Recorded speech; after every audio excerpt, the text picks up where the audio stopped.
ఎగిరెగిరి దంచినా అదే కూలి, ఎగరకుండా దంచినా అదే కూలి అన్నట్టు మనం ఎంత కష్టపడినా ఆ జానిడి పొట్ట కోసమేనండి.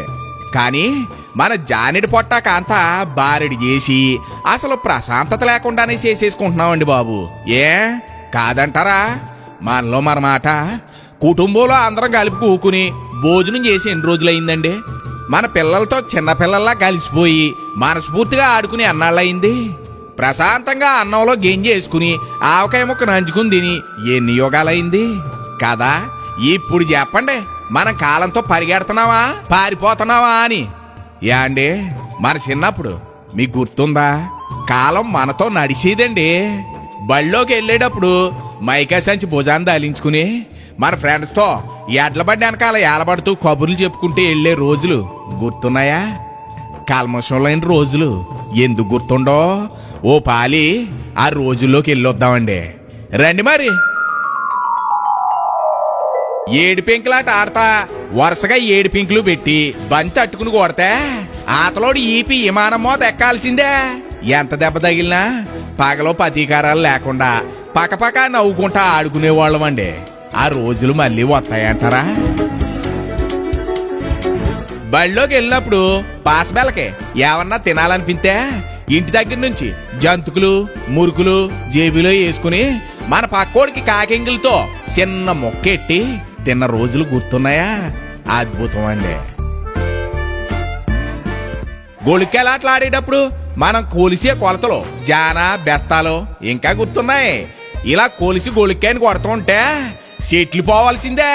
మరి గురి అలాంటిది. మరి తీసి పాడేసిన సైకిల్ టైర్ దొరికితే బెంచ్ కారు దొరికినంత ఆనందం.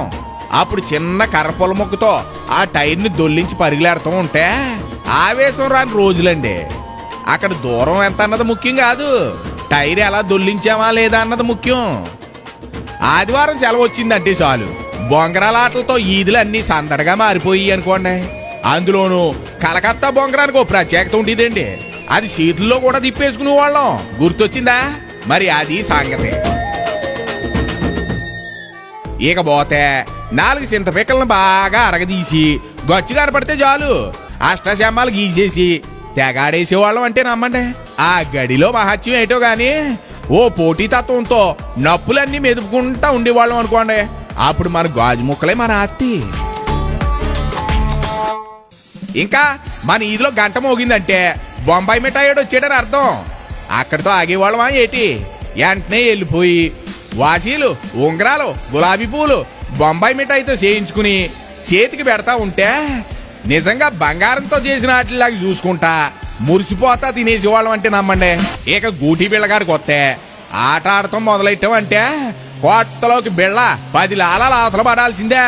అందులో ఏమాత్రం తగ్గేవాళ్ళం కాదండి బాబు. లాలా అర్ధ అంటూ కొలతలు కొలుచుకుంటా కొలిసిందంతా మన ఆస్తే అని మురిసిపోయిన రోజులు మంచి చిత్రంగా ఉంటాయండి.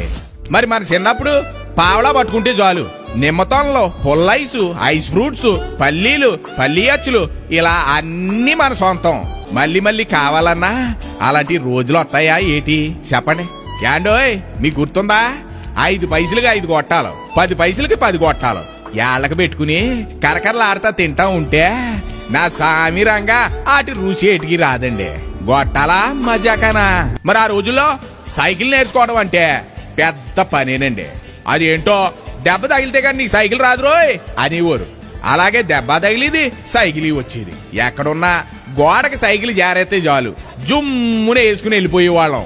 సాయంత్రం సమయంలో సందమామ ఎన్నుల్లో దెబ్బకి 2 దాచపళ్ళు ఆడుతా ఉంటే ఆ చల్లటి ఎన్నుల్లో మంచం మీద పడుకున్న తాతయ్య చిన్నాన్న పెదనాన్న వీళ్ళందరూ కూడా చూసి తెగ మురిసిపోయేవారండి.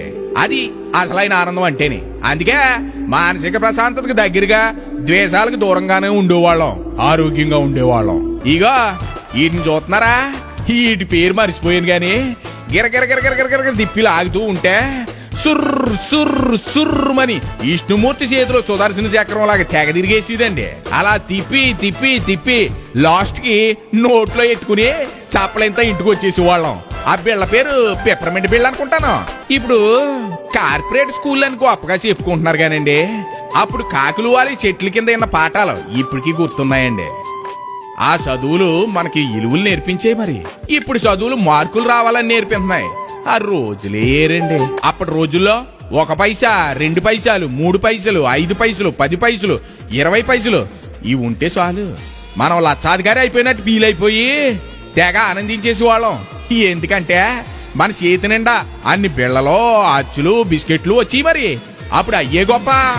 ఎప్పుడన్నా పాట పాడాలనుకుంటే మనం టేప్ రికార్డ్ ఆన్ చేసి అందులో క్యాసెట్ ఎట్టి పాటలు వినేవాళ్ళం కదా. నచ్చిన పాట కోసం అయితే క్యాసెట్ లో పెన్సిల్ గాని పెన్ గాని పెట్టి గిరగిరగిరగిరగిర తెగ తిప్పేసి తోడేసి వాళ్ళం.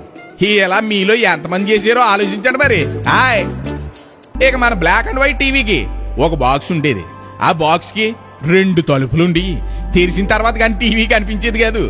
అప్పుడు టీవీలను అంత జాగ్రత్తగా ట్యూన్ చేసుకుంటా బొమ్మ రాకపోతే మేడ మీదకి ఎక్కేసి యాంటీనాలు అటు ఇటు ఇటు అటు పెద్ద సైంటిస్ట్ లాగా తిప్పేస్తా దూరదర్శన్లో వచ్చే రామాయణం మహాభారతానికి వారానికి ఒకసారి వచ్చే సినిమా కోసం ఎంతలాగా ఎదురు చూసేవాడు అండి. ఆ ఎదురు చూత్తంలోనే ఒక గొప్ప ఆనందం ఉండేదండి. యాసవకాలం వచ్చిందంటే షేలోకి వెళ్ళి ముంజిగాయలు కడుపు నిండా తినేసి బ్రేవ్ మంది దేంచి ఆటితో బండి చేసుకుని దాన్ని ఈదుల్లో దొర్లించుకుంటా నిజంగా కారులో వచ్చినంత ఫీలింగ్ ఈదులన్నీ తెగ తిరిగేసేవాళ్ళం అంటే నమ్మండి. మీరు చేయించుకున్నారా ముంజిగాయలు బండి? అలా దొర్లించేటప్పుడు పక్కోడికి ఒకసారి ఇమ్మన్నా ఆత్రేపోతున్నట్టు ఫీల్ అయిపోయి ముంజిగాయ బండి ఇవ్వడానికి అసలే ఇష్టపడేవాళ్ళం కాదు కదా.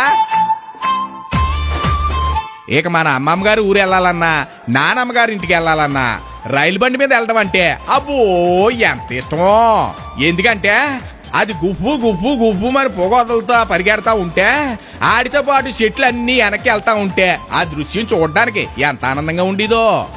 ఇక మనం ఎప్పుడన్నా పాటలు పాడాలనిపిస్తే ఓ రూపాయి పట్టుకుని వెళ్ళి పాటల పుస్తకం లుటుక్కుని కొనుక్కుని తెచ్చేసుకునే వాళ్ళం. నిజంగా మన స్కూల్ బుక్స్ తో పాటు వాటికి అంత ప్రత్యేక స్థానం కూడా ఉండేది మరి. ఇక దీపావళి పండగ అంటారా 5 రూపాయలు ఎట్టి తుపాకీ కొనుక్కుని అందులో 10 పైసలు ఎట్టి టేపులు కొనుక్కుని పేలుస్తూ ఉంటే మనమే నిజమైన పోలీస్ ఆఫీసర్లాగా ఫీల్ అయిపోయి ఆనందించిన క్షణాలు మా గొప్పయండి. ఇలా చెప్పుకుంటా పోతే ఎన్నో జ్ఞాపకాలు అన్నీ పదిలం. ఏండోయ్ ఏటి ఫ్లాష్ బ్యాకింగ్ లోకి వెళ్ళిపోయారా? ఇదిగో అప్పుడప్పుడు ఇలాంటివి గుర్తు చేసుకుంటేనే మనసుకి ఆనందం ఉంటది మరి. ఇక ఉంటానండి. మీ గోదావరి కిట్టయ్య. నమస్కారాలు.